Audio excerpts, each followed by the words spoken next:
The only time I use these bad boys is in the bedroom.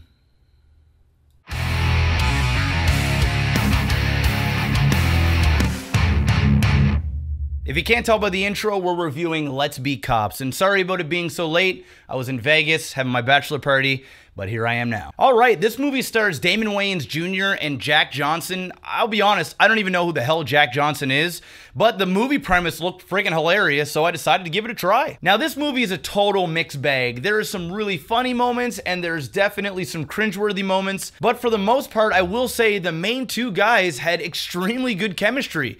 And I'm not talking like 22 Jump Street chemistry, but these guys definitely made a pretty shitty written movie into a decently enjoyable-ish movie. Decently enjoyable-ish. Yeah.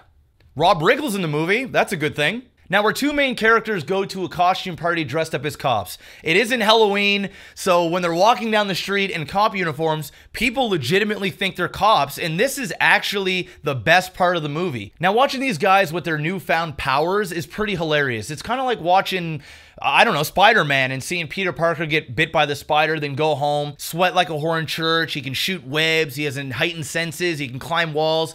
And just watching him realize what he can now do is always exciting. And in this movie, it's pretty hilarious. Like, what's even funnier is watching their reaction of the reaction of what they're doing. That didn't make sense. Watching their reaction of the civilians' reaction to what they're doing. But yeah, just watching them have their new powers is pretty awesome. But then after that, the movie gets kind of stale. The main bad guy in this movie, I don't even know who the hell his name is. I don't remember him. He's just a cookie cutter, generic, drug smuggling, gun smuggling, mean guy. Like every scene that this guy is in, it's like, okay, guys, before we start shooting, let me channel my character 1 second.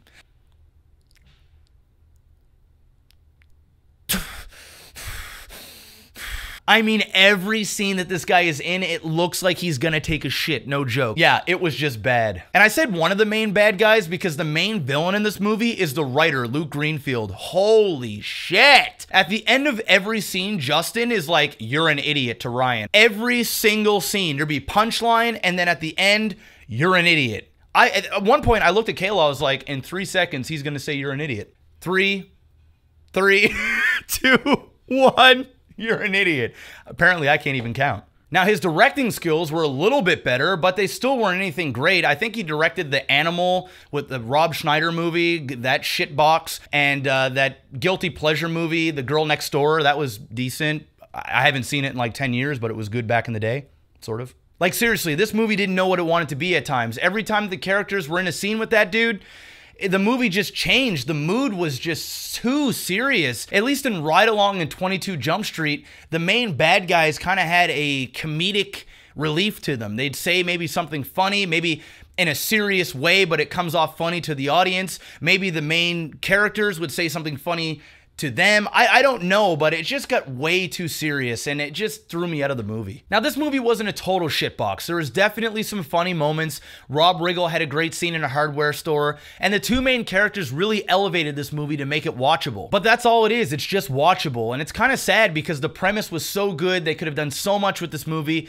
but yet they just settled for another generic comedy. Now, when I left the movie theater, I thought I was gonna rate this a not Bad Dot Jpeg, but the more I'm thinking about it, the less and less I like it. So I'm gonna have to go with watch it on Netflix if you're bored. So, what did you guys think about the movie? Did you like it? Did you not like it? Do you not give a shit about it? Let me know in the comments below. Also, I have my rating system in the description below. Let me know what you think about it, if you think I should add to it or take away from it.